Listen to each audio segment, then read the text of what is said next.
my target would be to make 1 lakh people in the country taste our wines. Understood. And also it comes to a point where we are also calculating how many numbers of training we have done, how many numbers of tasting we have done, wine dinners we have done, mid-scale events, large-scale events, partnerships, maybe coming to these kinds of big convention and symposium.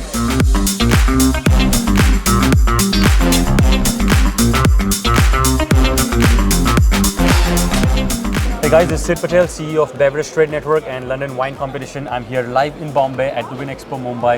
I'm here with Sahil. He's a brand ambassador of the India's biggest wine company, Sula.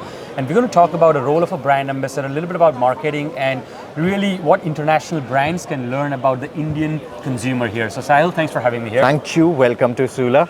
Great. So There's a glass for you. cheers. Please. Now, what an amazing start we're having here. Cheers. So I'm having Zinfandel, by the way. That's your first sip of the day. Yes, absolutely. Let's talk on your role, right? Like, what does a brand ambassador of Sula do? What are your responsibilities? Right. So, firstly, I would like to say that Sula is the biggest wine company of India. We have majority of business in pretty much every state where alcohol is legal. So, as a brand ambassador, our first duty is to maybe educate the guest what really wine is. We do realize the fact that India is not a wine drinking nation.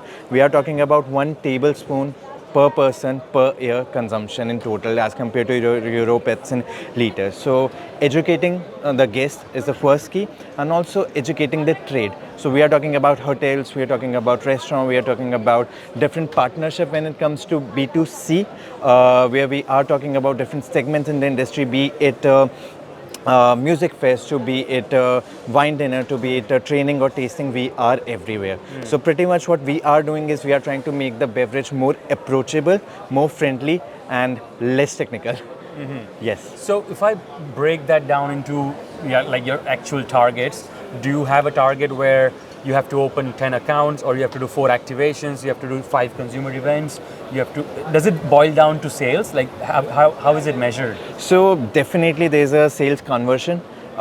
We do calculate our targets by making sure how many people taste the wine. Okay. So maybe my target would be to make 1 lakh people in the country taste our wines. Understood. And also it comes to a point where we are also calculating how many numbers of training we have done, how many numbers of tasting we have done, wine dinners we have done, mid-scale events, large-scale events, partnerships, maybe coming to these kinds of big convention and symposium. So that pretty much sums up everything, and the ROI comes in a factor that how the sales is. So this is very interesting. Like, you don't need distribution. You are everywhere pretty much, right? So why are you here?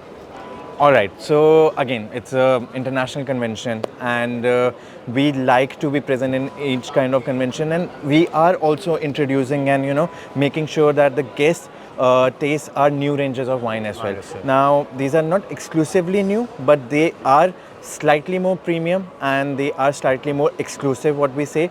So we have source range here, and we have another range called Rasa. You will see the bottle here. These are more sophisticated, more technical, and more intense wines that we would like to say, aged in oak, maybe some unique examples from India. You will see 100% Grenache. You will see India's first Moscato.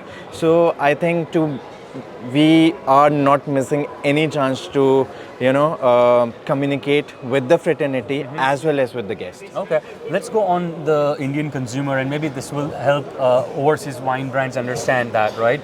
If you had to nail it down into 3 or 4 things, see, you are at a different scale where any marketing can help in the depletion because you're well distributed. But someone who's just starting, who doesn't have placements in many stores, you would suggest more of a trade marketing initially, so they can get more trade placements. Like, what would your tips be? It completely depends on the scale of the business. So if we are looking at a giant, we think that I think there are different answers to this. If they are just focusing on the consumption of their wines or alcohol, or being any beverage for that set in the accounts, they should go for trade marketing. But if they are focusing on a business where the maximum amount is coming from retail, then I think digital and these kinds of partnerships are the key. Okay. But we also need to understand that India is a big nation.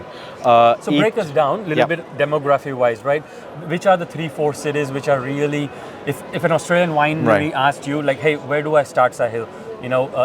beyond Bombay, Delhi, or Right, like right, the names I've right, heard, right. what are the 3 or 4 markets that you would advise? See, we also need to understand that the government policies, if they allow you to work comfortably in that particular market, that's another separate discussion.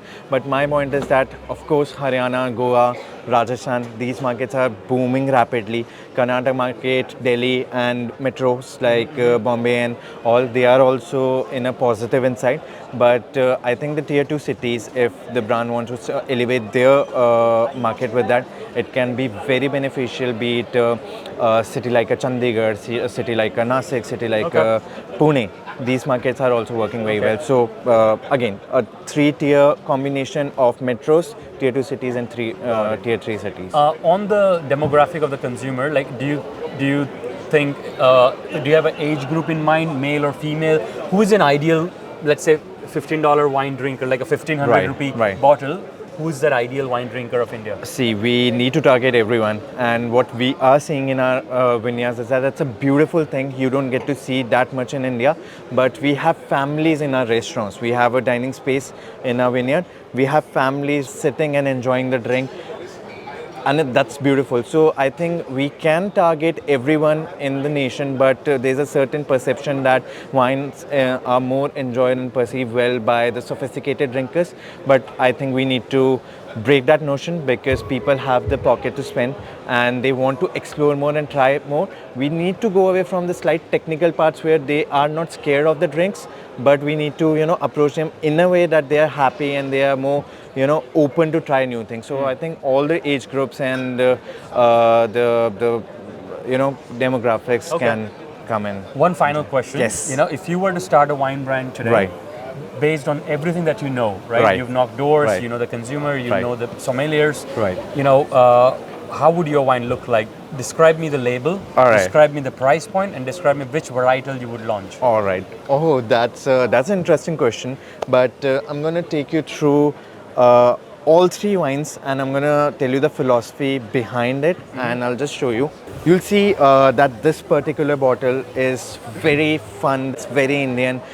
It speaks of celebration, very friendly. It has that little sweetness to it. Like why people, it's lovely and well enjoyed by the masses. But on the other hand, if you see that rasa, it is more sophisticated. The label is minimalist.